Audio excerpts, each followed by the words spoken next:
This is the Secure Cyber Connect podcast with Jay Adamson and Warren Atkinson, where we're joined by information, cybersecurity, technology, and talent acquisition professionals who share their journeys, unique perspectives, and offer advice and guidance. Our topics from this episode will be data and AI within the public sector and smart cities with data as a foundation. Today, we're honoured to be joined by Chief Digital Officer Iffat Tariq. With over 2 decades of experience, Iffat has pioneered diverse digital initiatives across EMEA, Canada and the US.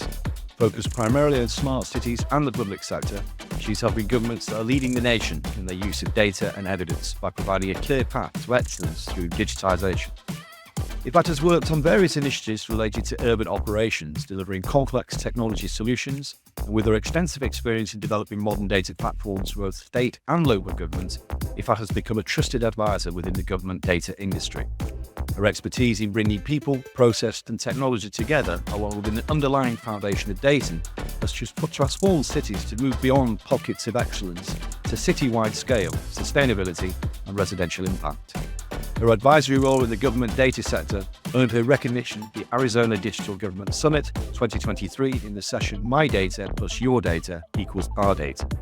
She also holds several industry certifications and international awards for the ALM Women's Leader in Consultancy Award 2023, along with the Female Executive in Consulting and Technology by Titan and the International Awards Associate 2023 due to her innovation and technology contributions within the public sector. Iffat, welcome to the Secure Cyber Connect podcast, and thank you very much for joining us today. Thank you so much for inviting me. So we will start off by just asking you to give us a very brief, high-level overview of what we're going to be discussing on this episode. Sounds good. I will be discussing about my experience in the public sector and specifically how I am helping the government with the smart cities initiatives.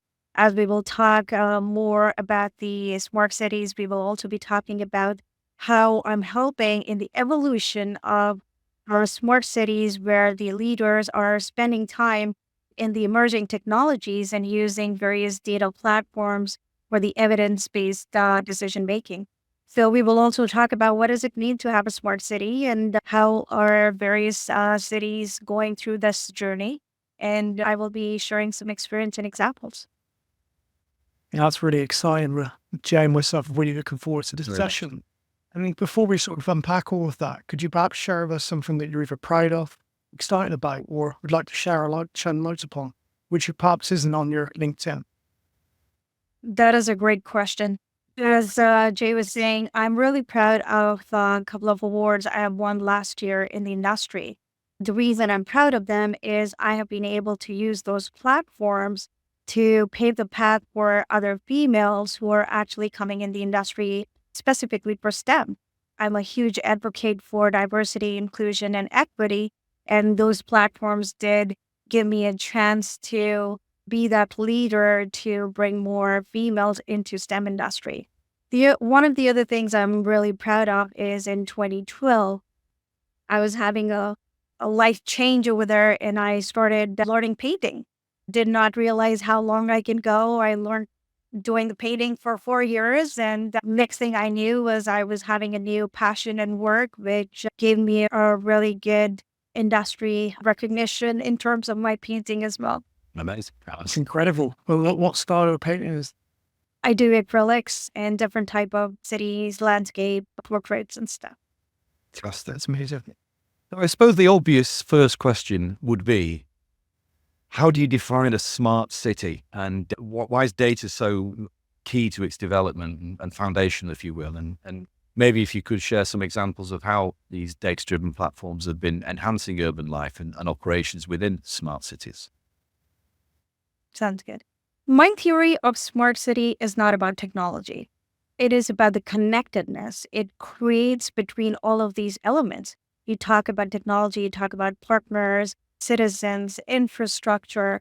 So a true smart city is when all of these components actually come together and create that interconnected web where if it is a small town or a small piece of land, it is actually becoming the hub of innovation and that accessibility.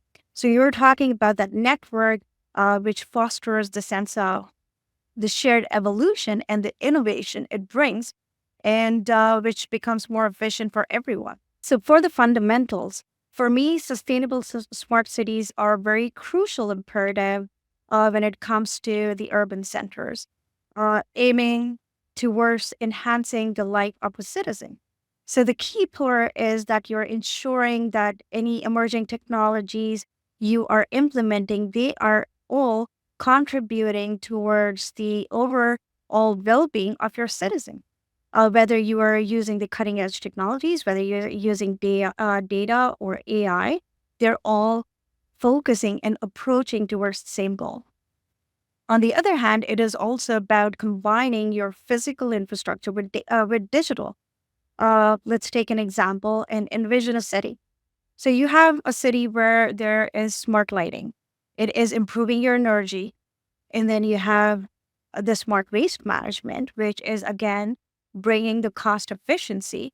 And then you have water management, which is making sure that you are giving safe and clean water to your citizens. And then moving forward, you're talking about smart buildings, which is appealing environment for your citizens. And then adding digital twins where you're having that infrastructure before even doing the construction. So the key for fundamentals when we talk about smart planning is 4 layers. Number one is your sensor layer, which is the real-time data collection. Then you come down to your network layer where you're talking about the data transmission. And then the network layer and the analysis layer, again, you're doing the analytics and then you're doing the depth determination of action. So the central theme, which is the same, is the importance of data, which combines all of these fundamental layers together from one sensor to another, from one network to another. The basic theme or the thread which combines all of them is that data. So again, data being that foundation, or data platforms need to be that foundation which is connecting all of these layers together, eventually creating that environment which is livable for your citizens. This will obviously come with some considerable challenges. In your experience, what have been the most common challenges that many of these cities are facing when they're implementing smart city projects, and particularly concerning the security and their infrastructure? So implementing smart city projects do bring range of challenges. And again, particularly when it comes to the infrastructure or you're talking about the security challenges, I can talk about some of the common challenges I am seeing as the cities are implementing various infrastructures in place or going through this journey. So the first one I have seen is the cybersecurity threats. Again, very common. We have been talking about it. It's something which everyone talks about because when we talk about data, when we talk about putting in the infrastructure and technology, that is exactly coming with it.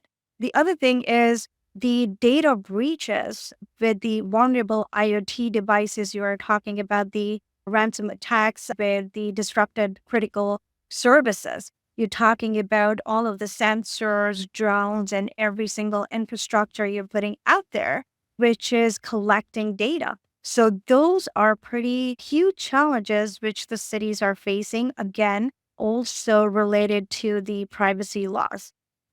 You're talking about the GDPR laws, personal data, while you're ensuring the compliance as well.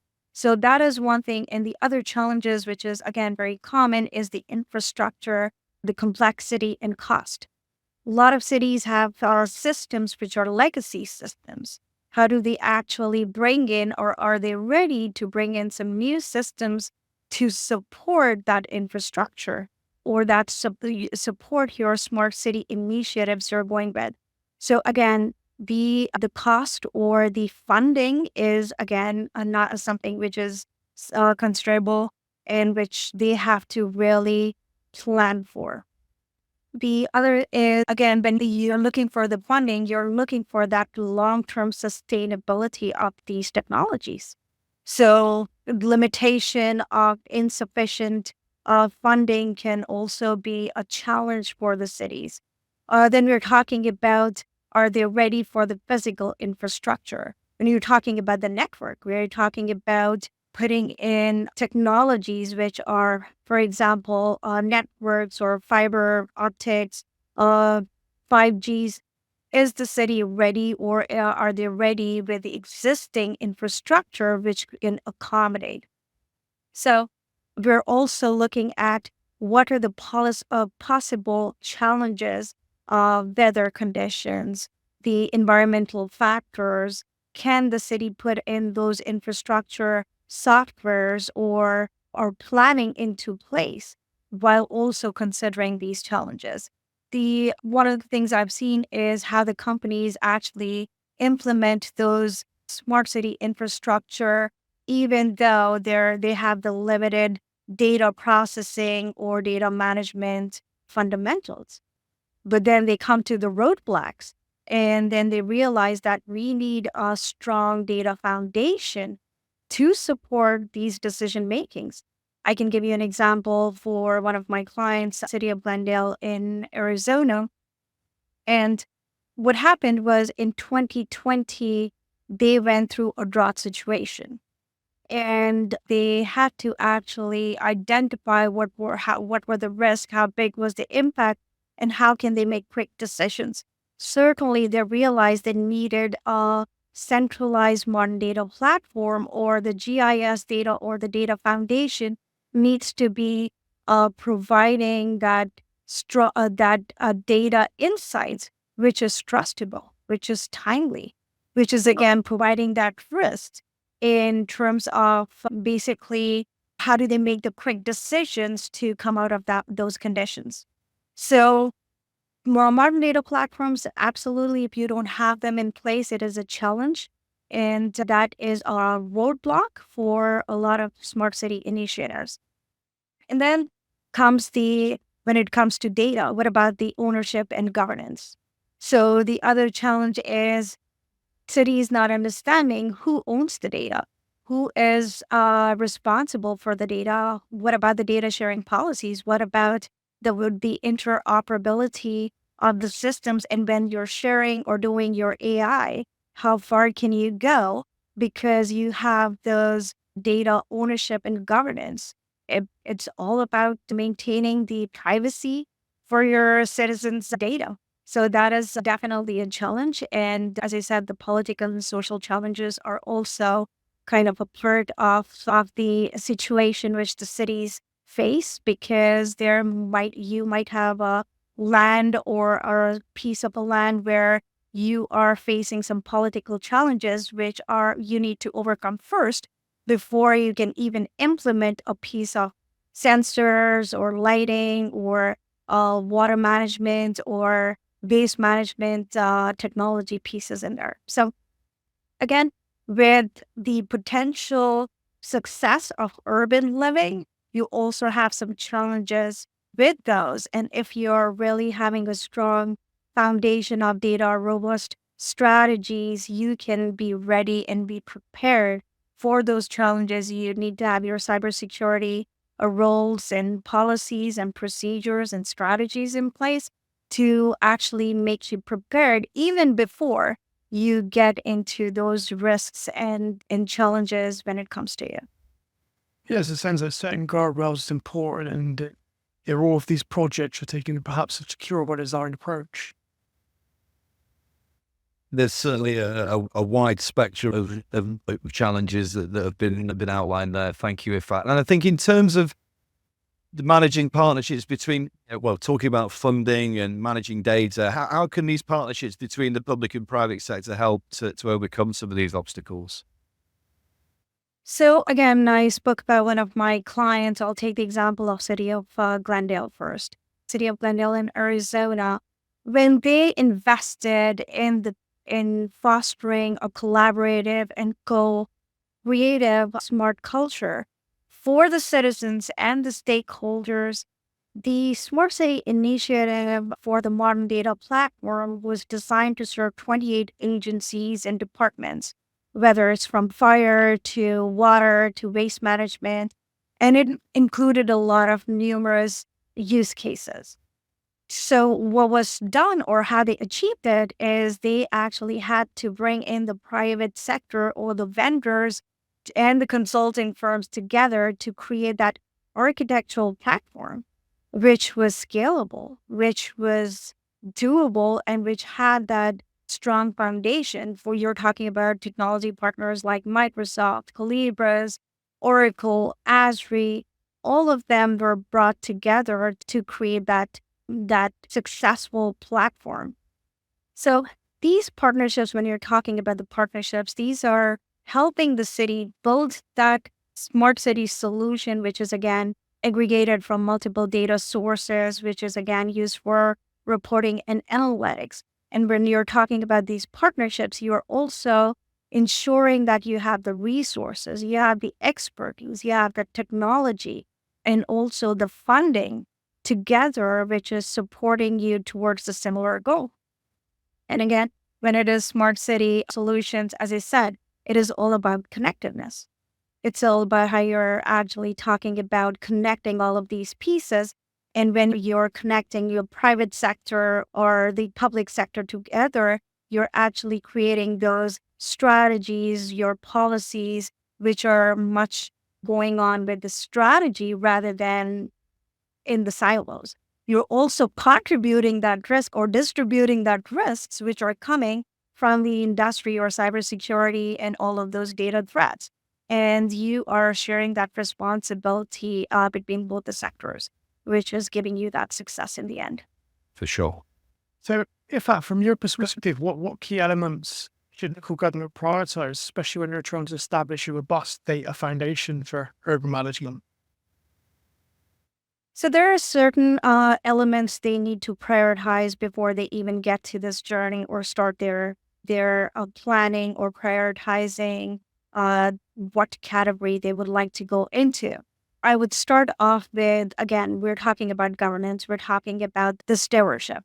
So establishing the clear roles and responsibilities on who's going to own the data, how are you going to share the data, and who is responsible if there are certain security threats where the people internally or externally really authorized to share data with other agencies. You're talking about data sharing policies and procedures over here as well.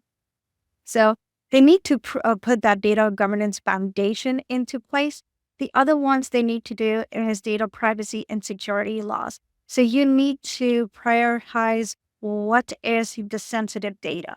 Citizens' data has sensitive data, personal data, which should not be exposed. So they should be complying with the regulations like JDP and all of those regulations, privacy regulations, as I said, data sharing policies and procedures into place so they can safeguard that information before it even leaks out to someone's hands. The other thing is interoperability and integration. We're talking about how the cities have legacy systems. So having the integration between those systems or the emerging technologies they are putting into the place, how are they actually going to make sure that the data flow is moving or they have the right data flow between the systems?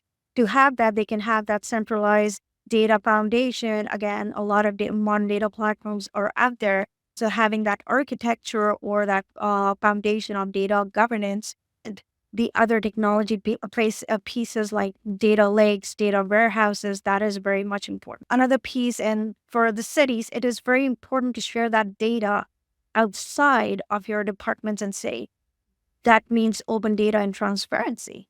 There are companies who actually provide the platforms for the cities where they can expose the non-sensitive government data to the other citizens. What happens or how it is beneficial is you are actually having that citizen engagement and also participation when you're publishing that data on your open data platforms. So they need to prioritize on how that open data policy would look like, how and where they would be hosting that open data insights or information for the citizens to view. When we're talking about smart cities, we're talking about the real-time data. So when you're doing the real-time data collection and analysis, what type of the IoT devices, sensors, smart city infrastructure are you putting in? And how are you actually collecting? Are they able to collect that real-time data to provide that real-time insights? Which is, again, helping you to make that data-driven decisions for the citizens. So even if the cities are making quick decisions on the traffic or water or any emergency situations, you need to have that real-time data available, accessible, and also timely to make that decision for the city. And in the end, as I said, you have to put some good guardrails and compliance and regulations and all of those standards in place. So making sure that all of the Open Data Act or Freedom of Information laws is embedded within whatever data policies or strategies you're doing. So I would sum up by saying all of these elements are very key elements to help them prioritize when they start their or their data governance journey or the data foundation journey that supports your smart city initiatives. No, that's brilliant. And how can cities perhaps assess to see if they're ready to go on that data initiative and that journey? Because I'm a strong believer in sort of, putting boots on grinding and getting things done, especially with the growing attack surface and the rate at which technology is advancing. However, you take it a step back from there. How can cities or local governments really assess if they're ready? So, evaluating a city's readiness depends on many different elements. The city's culture, how the city prioritizes their or have the plan of those smart city either infrastructure or those, as I said, data strategies or data management capabilities. So there's a lot of factors which come into the play, but their readiness always starts with one goal, one vision, one strategy, and having a good, strong roadmap. That roadmap is basically the question they need to ask themselves is what problem are they willing to solve?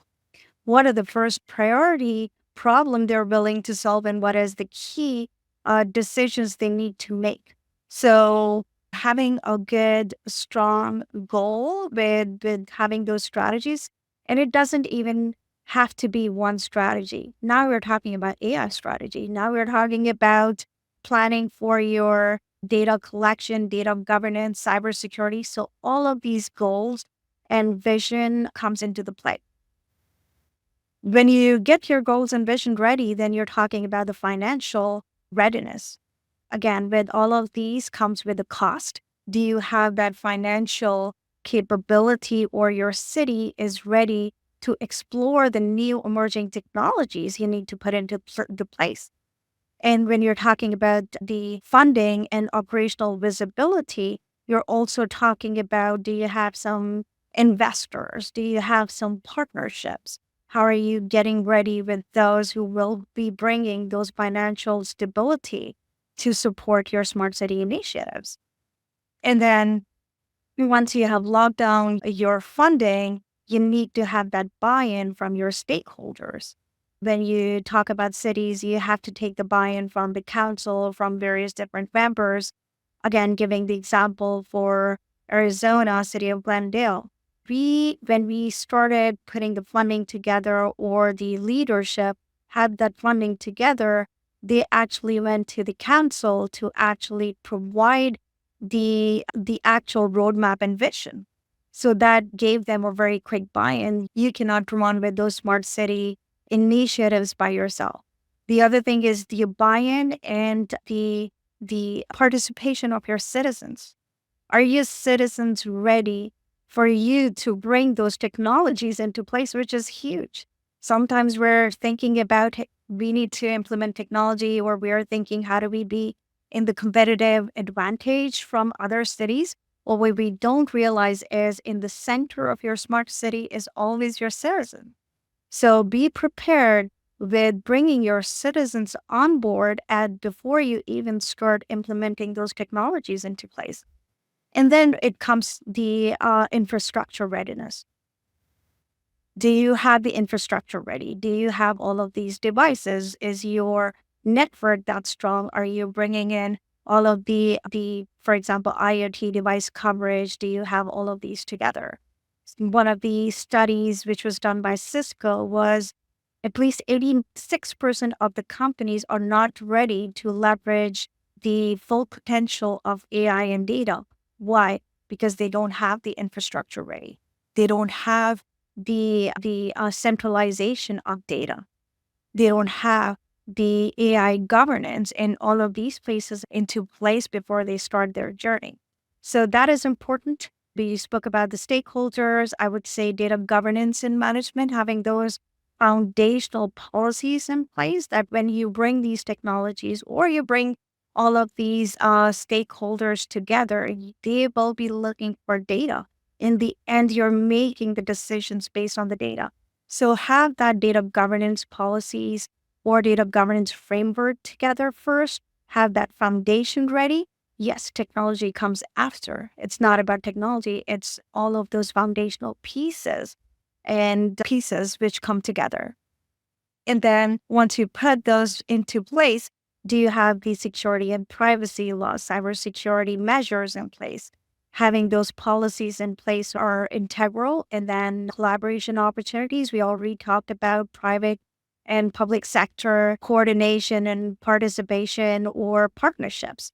So have that ready because you will definitely need those institutions, these technology companies or consulting firms, which will give you those resources to implement before you're even getting on the journey. So again, to be concise on the readiness, have those KPIs in place, have those governance measures in place, your objectives in place, and then you actually start with your smart city landscape or having smaller POCs, which can give you that success. Yeah, I know from our conversations a few weeks ago, we were actually traveling around Europe, meeting with policy and strategy makers there. So I'm curious to gain your perspective in terms of the current state of innovation in public sector data initiatives, particularly with a focus on AI. So there are a lot of initiatives going around. And yes, Warren, you nailed it. When you go from Europe side or to go to Middle East, come to US or Canada, all of these cities and governments are having huge impacts they're trying to do for the cities or their citizens. The race to have the cutting edge technologies in there, the race to have that AI and having those fancy ideas to that's what I'm going to do with my city. I am seeing various different sectors, or you can say the governments doing the advancement. A couple of them which came into my mind when we talk about the forward thinking is the from the AI, specifically AI driven solutions and some of them I've heard is first of all, the AI powered traffic management and infrastructure. I heard huge initiatives which is going on in Turkey and Barcelona where they're using the AI for that traffic management or the light systems they're putting in. They're actually resulting into fewer traffic delays, efficiency in their traffic management area is what I've seen. You're talking about the autonomous public transportation. We are seeing those autonomous cars or buses or traffic lights. And I would say that is something which is definitely a lot of cities are trying on their roadmap. The other one I can think about is the AI driven public safety and surveillance. Dubai and London, they're actually using that facial recognition to detect the unusual behavior. Again, giving an example, City of Glendale did a small POC. They did put in some sensors into the lightings and into a small area, which was very famous in Glendale when it comes to the guests and people visitors. So what they did was they did put in those lighting systems into place or that public surveillance into place. And happened to be, it was recognizing or doing that facial recognition or that person recognition and recognizing the unusual behavior. So the technology was actually quickly detected some unusual behavior, created that quick service calls for the police and fire, and that was 100% correct. So these systems are put into the place. The cities are doing POCs on them, and they are seeing really good results. Another one is water management or the waste management. Let's talk about the waste management in terms of the Copenhagen and Dubai. They're using the waste management sensors into their waste services. So that also triggers and lets them know when the waste is full or what type of waste is actually being put into the waste bins within that city. Cities are also using AI for monitoring the climate. And that is, again, the Beijing is kind of doing that. They're also predicting and managing that air quality in certain areas. So there are tons of examples I've seen, but I don't know if you have heard about Neom and some other cities in Saudi where they're having concepts like metaverse. They're actually having drones, sensors, and continuously they're leveraging those technology and AI advancements to improve the cost or improve the life of the citizens. So let's see what the future holds. It's not ending. It's coming to a point where we need to catch up with the AI pieces when it comes to the citizens' lives. So, Iffat, could you share with the audience what a digital twin is and why that's important? Correct. Digital twin is just the digital infrastructure of a physical entity. For example, buildings. You do not have to construct a building, but what you can do is you can actually have that replica, a digital replica of the same type of entity before you even construct a cost. So digital twin is being used in many different areas. GIS data is playing a very huge importance when it comes to digital twins. And again, giving you some of the examples. And in 2022, when City of Glendale went into the drought situation, they wanted to have the data ready for them to tell them where the risks were. They actually realized that GIS data was going to be very important for them to make that decision. So what they did was with that GIS data, creating the digital twin of the city where they could actually see where the water wells were, where the situations could be worse or better. They used that digital twin of that city to help them analyze the situation and overcome those challenges. Giving you an example of City of Glendale, one of the other use cases was they hosted big national events into the city. One of them was a Super Bowl, which is a bowling event in the city. Imagine 1.3 billion revenue or economic development coming out of these events. At the same time, when you're hosting these type of events, you also need to ensure that you have that collaboration between different departments. You have the security, safety in place. Taylor Swift started her tour over there in Glendale. She started, and 150,000 fans were actually being hosted by the city of Glendale. What did they need to do? They actually need to have that data, which was, again, real-time data. They have to share with different departments. Imagine emergency management, police, transportation. And what do they do is using that GIS data plus your digital twin plus your AI, all of that together to even host these type of events. So there are tons of examples I can give you about digital twin, but that is, again, hospitals are using it. The whole cities are using it. The construction companies are using it.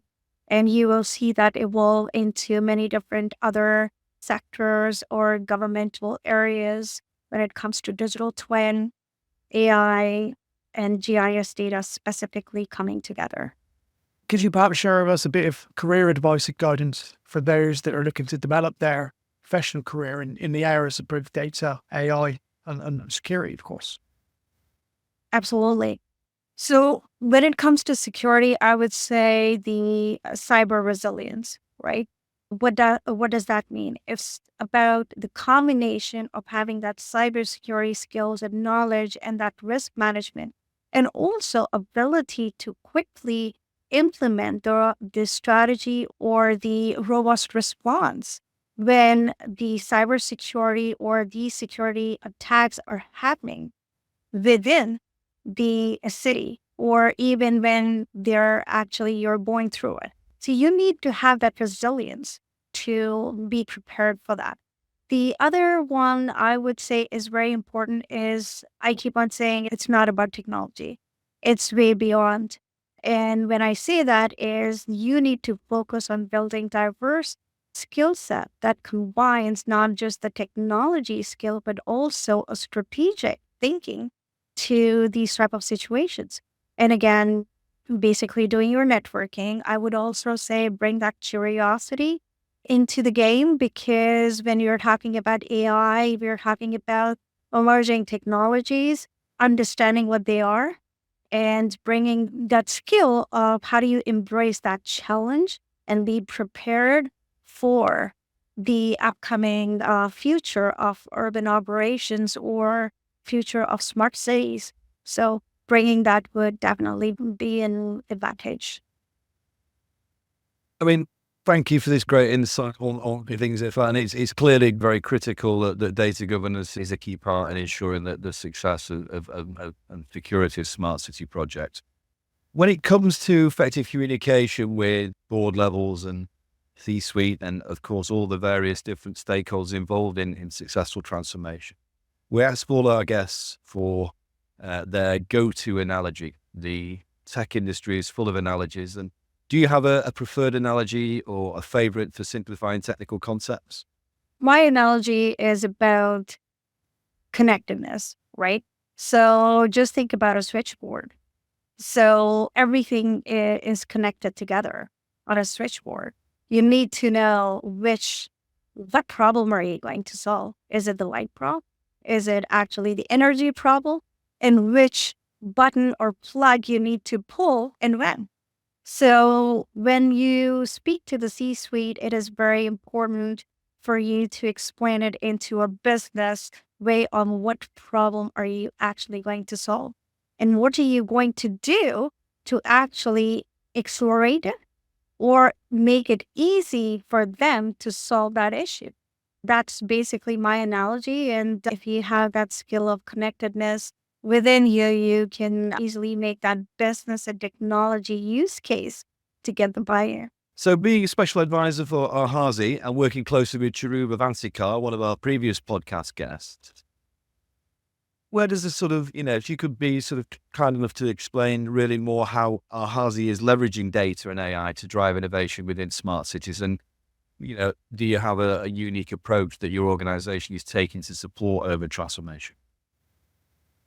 So, Orasi is making a significant impact when it comes to smart cities. How are they doing it? Is again bringing that AI innovation into the smart cities by bringing the different use cases. You talk about finance, you talk about transportation, you talk about some other industry use cases. So how do you actually do that correlation when you're doing the insights? Having an AI company like Orasi who can create those platforms where you can have that correlation and get those insights for the predictive analytics or helping them make that decision. The other piece where I would say is we have been talking about data governance. We've been talking about how you need to have those policies and procedures in place. So one thing which we are working on with Orasi is they are partnered with those data governance companies. They're already partnered and understand what it means to have AI governance. So when we are going together to the clients, we're talking about not just AI, we're talking about how we can bring those connectedness between those different departments or use cases, have that correlation, or have those dashboards or insights Plus, we're also bringing the governance pieces into place to have that end-to-end solution for the clients. So they can not just think about one perspective, which is analytics, but they can also look at, when you're talking about analytics, you're also having that framework of privacy, security, AI governance pieces into place when approaching these type of initiatives. So that is where I see Orasi is providing that holistic point of view for the smart cities. And yourself, what does the future hold for you? The future for me holds continuous support in the industry. Again, I don't think a lot of people have that or are blessed to be living in many different global areas and traveling. So for me, again, evolving in the public and private sector where I can bring some experience on how to have the scalable, comprehensive approach in the innovation and how data and good data platforms and governance can help them evolve. So pretty much being an advisor and seeing how the cities evolve would definitely be my passion moving forward. Well, it's a wonderful, and it's been an incredibly insightful episode that you've provided the content for today. Iffat, and Warren and I have been fascinated by it. In terms of anyone who wants to stay connected beyond Secure Cyber Connect podcasts, where else can people reach out to you? You can reach out to me on my LinkedIn. I am pretty visible on what I do. I do like posting some of the industry speaking opportunities I do. So the best way to reach out to me is through LinkedIn, and I would be happy to connect. Amazing. Well, I'd like to say thank you for obviously the community and all our listeners who I'm sure found a great deal of value in today's episode. If anyone wants to continue the discussion and for more sustained engagement, as always, we invite you to join the Secure Cyber Connect community, where we're offering a range of collaborative solutions for tech and security professionals at no cost. To learn more and gain access to the Secure Cyber Connect community and any of our initiatives, please visit secure-recruitment.com/cyber-connect/, where there'll be expansive community access, cross-section mutual mentoring programs, weekly online networking sessions, and access to a range of exclusive interviews such as this, panel discussions, and masterclasses. Thank you very much. Thank you so much.